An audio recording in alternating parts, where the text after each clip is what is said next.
Prezados amigos que estão me ouvindo nesse momento, eu vou ler a parte da palavra de Deus para a nossa meditação. Porque Deus amou o mundo de tal maneira que deu seu Filho unigênito para que todo aquele que nele crê não pereça, mas tenha a vida eterna. João 3,16. Esta é uma palavra maravilhosa que é vinda dos céus, porque o Senhor, Ele amou o mundo de tal maneira que deu seu Filho unigênito para todos aqueles que nele creiam não perecesse, mas que tivesse a vida eterna. Que amor maravilhoso! Olha, o amor de ter dado seu Filho unigênito, o vice-rei dos céus, para vir à terra, sofrer por causa de nós pecadores, é sinal que o grande Deus eu sou nos amava tanto. É um amor que não se pode falar ou mencionar com palavras débeis ou simples. É um grande amor. Como poderemos pensar em amor? Em amor a alguém, amor a uma pessoa? Nós vemos no passado, lá no livro de Gênesis, quando fala acerca de Abraão. O velho patriarca, que naquele momento fazia a vontade de Deus, e ele cria em Deus, e ele se conformava com as palavras de Deus, tinha Deus como sua bússola. Ele creu naquela época. Então, o Senhor, mesmo com essa sua grande crença, ele quis testá-lo. O que ele fez? Disse: Abraão, eu quero que tu me dê o teu único filho, o teu filho unigênito, o mancebo, Isaque. Eu quero que tu ponha eles em sacrifício. Ora, Abraão era acostumado a fazer sacrifícios por pecados de muita gente que vivia debaixo de suas expensas. Então, o que acontece, meu prezado irmão? Ele chama o seu filho Isaque, e disse: Isaque, nós teremos que fazer um grande sacrifício, mas não é aqui, vai ser lá no Monte Moriá, um monte muito alto. Lá eu quero fazer um sacrifício para Deus. Então Isaque subiu ao monte, fez lá as coisas que deveria fazer, levantou um altar, que era uma cama de vara. Ele levava tudo e preparou aquele altar.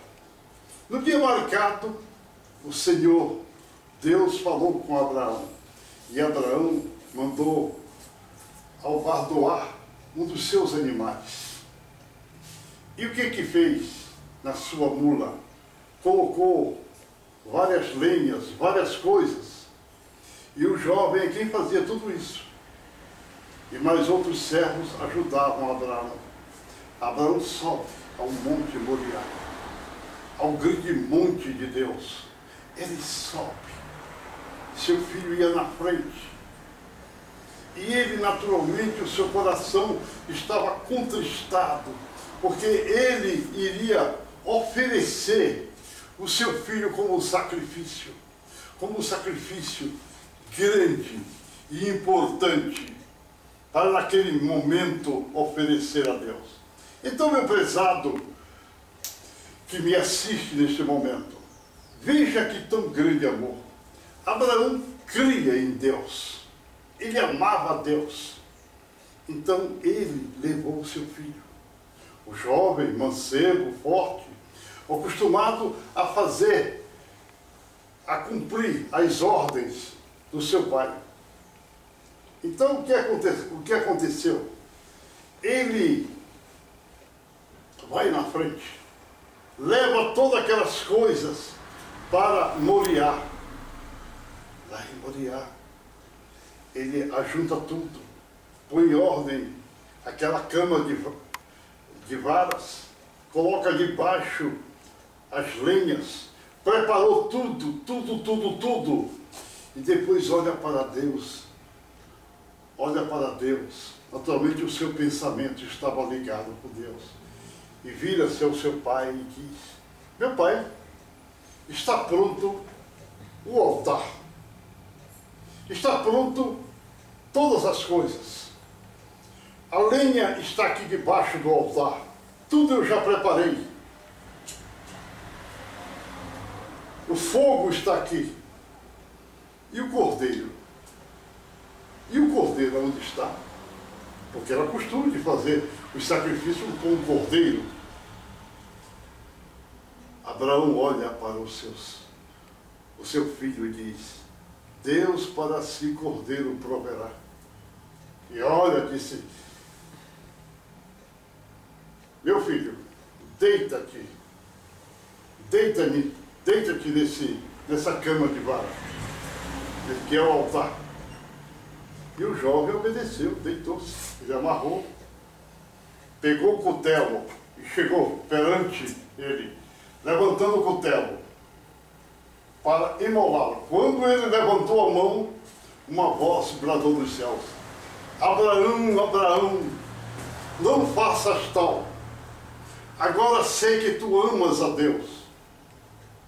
E quando ele virou-se, viu um cordeiro que estava amaranhado entre cipós, no mato. Aí foram e pegaram o cordeiro e colocaram sobre o altar, e este foi imolado e sacrificado. Meu prezado amigo, meu prezado irmão que me ouvis neste momento, esse é um instante maravilhoso para você reflexionar o que é o amor de Deus. O amor de Deus é resultado pela sua palavra, é a essência da sua palavra.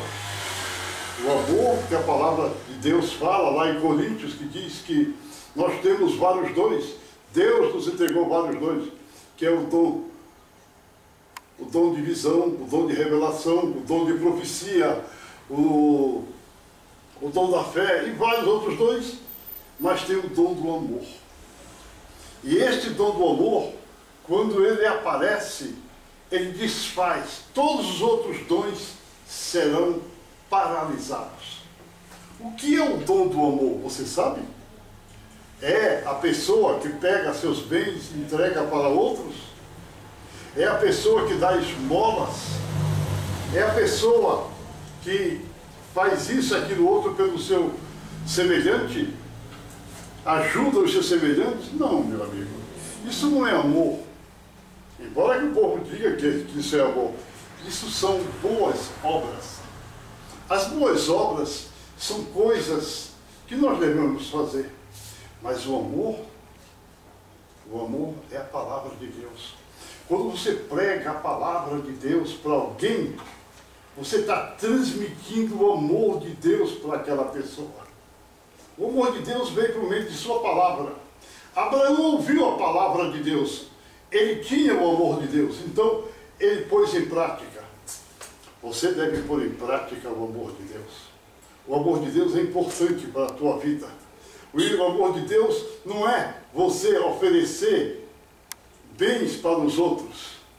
Várias igrejas evangélicas, notadamente os pentecostais, estão fazendo hospitais para suprir pessoas, estão fazendo assistência social, ajudando os pobres, e estão dizendo que isso é amor, que precisa ter amor pelo povo.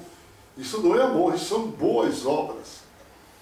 Amor é pregar o Evangelho, já que eles não podem pregar o Evangelho correto, porque o mundo de doutrinas truncadas que eles têm, que eles guardam, esse mundo de doutrinas errôneas, empata eles propagar o amor, que é a palavra de Deus, dizer a verdade para as pessoas, que as pessoas devam aceitar Jesus como seu único Salvador e mediador de Deus os homens. É o amor transcendental que vem dos céus, por meio da palavra de Deus. Amor esse tão grande que foi dado aos homens, que até os anjos pensaram em vir pregar o Evangelho. Mas isso foi dado aos homens, a mim e a você. Nós temos que pregar o Evangelho. Não adianta você e está procurando ler a palavra de Deus, que é uma coisa maravilhosa, você ler a palavra de Deus. Mas mais maravilhoso é você propagar a palavra de Deus.